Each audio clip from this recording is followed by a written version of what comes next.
In what movie did you like the bad guy more than the good guy? Drive. Houseman in Dirty Dancing. The man works his ass off so he can take his family on a nice, long vacation. The doc is a very lenient parent, giving his teenage daughters all kinds of leeway and freedom to do whatever they want. When baby asks for $300, which is a large sum of money back in 1962, her dad gives her the money with barely any hesitation. Because he trusts her, baby gives that money to one of the dancers so she can get an abortion. It's botched. And who saves the day? Oh, right. Drive. Fucking Houseman, of course. He makes one comment about that being where his money went and then gets to work saving the woman's life. And baby's punishment for taking $300 from her father under false pretenses? She can't do her dance routine for other vacationers. That's it. She has to sit with her parents for a couple of hours. Literally the most lenient punishment imaginable under those circumstances. But of course Patrick Swayze comes in and is like, no bodai piates baby iana koarana. Fuck you Patrick Swayze's character. Baby fucking deserves to be in that corner. Don't forget baby was only 16. Damn right he was allowed to be annoyed his daughter was being porked by a much older Swayze and wanted to protect her. While he may not have knocked up Penny, he definitely had a fair few notches on his bedpost. He slept with a woman who wore rusting diamonds in his pocket. Essentially a prostitute. He didn't want her to throw her life away for some leather-wearing dancing pervert. Some leather-wearing dancing pervert. This was a hilarious description of Swayze's character. Muppet Treasure Island. Come on. Tim Curry. That performance was one of the most perfect, lovable, rogue, charismatic characters of all time. A black spot, and on the Bible no less. I could have been a lawyer, but I just had too much heart. Honestly, that entire movie was a masterpiece. I just never understood how Jim could choose not to go with Silver, even if it is true to source material.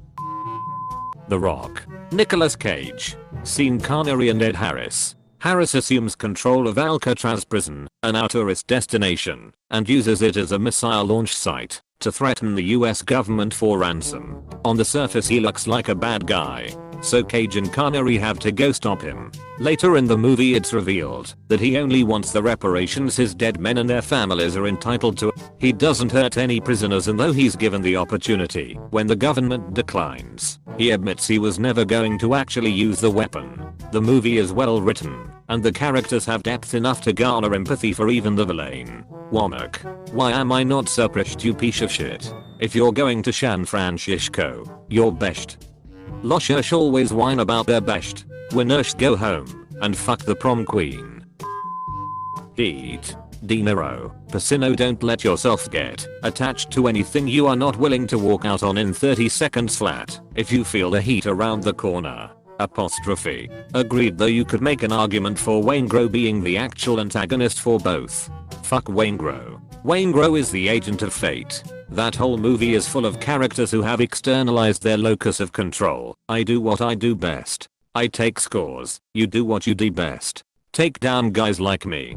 Dinero and Pacino both see themselves as being incapable of anything than what they are. Waingro becomes the deciding factor for their fates. Wow, this is a good insight. Waingro as the agent of fate. Waingro even literally says he's a grim reaper to the hooker before he kills her. The Labyrinth. I mean, it's David Bowie dancing around with a bulge. The Devil in Bedazzled. Mainly because he's played by Elizabeth Hurley. Hilarious when Brendan Fraser can't stop crying at the sunset. Ah yes. I wish I was the most sensitive man in the world. Then bursts into hysterical sobbing at the beauty of the fucking sunset. OMG, that scene was gold. And crying over the dolphin safe tuna because he can't stop thinking about the dolphins. Sitting here chuckling now. This movie was brilliant. Mayonnaise eyes. Swimming by the sandy shore. Dancing up among the waves. Dolphin. Dolphin, I adore everything you are. You're so much more than a fish to me. My playful friend beneath the sea. The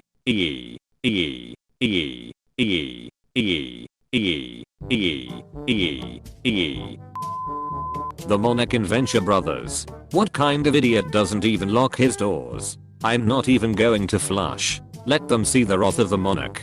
What can I do to this guy that life hasn't already? I almost feel sorry for him. Apostrophe. Here I am. in the belly of the beast. And I don't even care. I don't even feel like taking a whiz on this. I used to dream of taking a whiz on this. Want to do it on his bed? Let him lie in our genetic filth?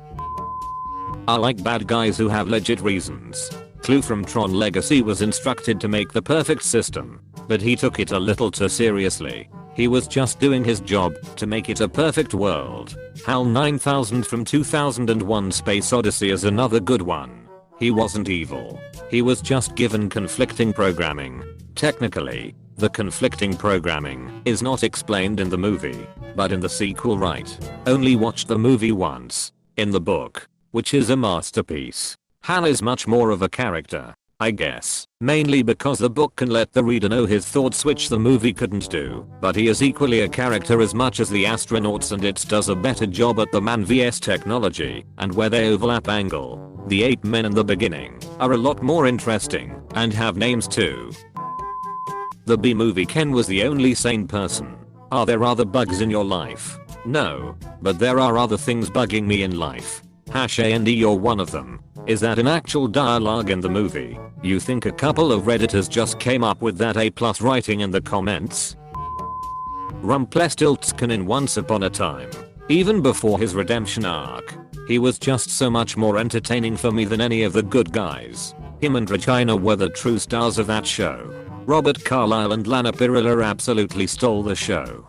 They're the only reasons I kept watching. TBH, Rumpel was that villain who you know you should hate, but you keep getting pulled in with that little glimmer of hope that he might turn good, just to be disappointed yet again. And Regina showed that being good isn't always easy, but it's still the right thing to do. My heart shattered after what happened with Robin. Yeah, that was some messed up shit. Did you watch the last season? I never got around to it, but Lana Pirilla killed it doing that good vs evil queen thing in season 6. Yes, I did. It was definitely not as good as I wanted it to be, but Robert and Lana still killed their roles. TBH, I wish they had done a season focused on Regina learning to live on her own without Henry after he grew up, instead of the weird alternate reality shtick, because Lana and Robert both got pushed more to the background. Edit, spelling. Kung Fu Panda 2. I like cold calculating villains who don't need to be ultra strong or puppet masters to prove that they're a real threat. Shen was really interesting, especially when he tries to stop his fate, but everything he does only seals it. Shen was honestly one of, if not the most intimidating animated villains around. You know what he could do, you know what he would do to get what he wants. Everything about him is just top notch. His design, his motives, his fighting style, everything. He's also one of the few who's insane, but not in an exaggerated or overdone way. Think of him like President Snow in Hunger Games basically. Gary Oldman really did brilliant work on that character. It was perfect casting. He made him sound sophisticated, like you can believe he would be able to build up the following that he did with the wolves. But at the same time you get that hint that he is intensely paranoid and growing more so until the very end. Willy Coyote. Dude was starving in the desert and just wanted to eat. I don't know how he can order all these gadgets and yet not order any food. Guy wanted to earn a meal. Man deserves to hunt. You know what they say. Teach a man to paint tunnels in walls and drop anvils and shoot rockets and cannons. As much as I love Clarice Sterling in Silence of the Lambs, Hannibal Lecter is still the best character in the whole movie despite only have 16 minutes of screen time. Sir Anthony Hopkins was so legendary he only needed 16 minutes to put his character in the minds of every viewer. The fact that Jodie Foster kept up and did brilliant acting too makes it even better. Winning the best actor, actress and movie was fully deserved. I think Jodie Foster is just all around brilliant. As creepy as the role is, her performance in Taxi Driver was amazing, and I'm positive she required very little instruction from Scorsese. Similarly, watching Leonardo DiCaprio in What's Eating Gilbert Grape recently solidified in my mind what an amazing actor he is, and was at such a young age. Jodie Foster is probably my favorite female actor. Not only is she brilliant at what she does, but I deeply respect the choices she has made in her career. She only takes good roles. Despite her extraordinary beauty, she has never taken a typical pretty actress job where the character's only problem was not having the right man in her life. It's a tough business and nobody has it easy. I just admire her so much for sticking to her principles. I rooted for Jared Butler's character Clyde Sheldon in Law Abiding Citizen. I'm amazed how long I had to scroll down to finally find mention of this movie. I completely agree. I wanted Jared Butler's character to win. I too am perplexed by this being so far down.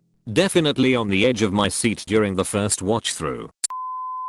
Hercules, the Disney animated version. I really liked Hade's character. My sister loves Hades, the real one, not the one from the movie, and says that he chose to be the king of the underworld. Hades from the myths is one of the more likable gods for sure. In fact, the entire Greek mythology kind of fits this thread because Zeus is such a dick, but was revered as the supreme deity. Hades only abducts one woman compared to the rest of them. That makes him the least rappy Greek god. And I've seen versions where she actually chose to go with him. But no one else knew, except Hades and Persephone, and they all thought he was lying, and she had Stockholm Syndrome. I don't know if those are from actual ancient Greece or modern rewrites. But regardless, even in the standard tale she chooses him, and it's her controlling mom who gets all pissy about it when she's gone, and demands she comes home for half the year instead of living with her own husband. Edit. Fixed typo.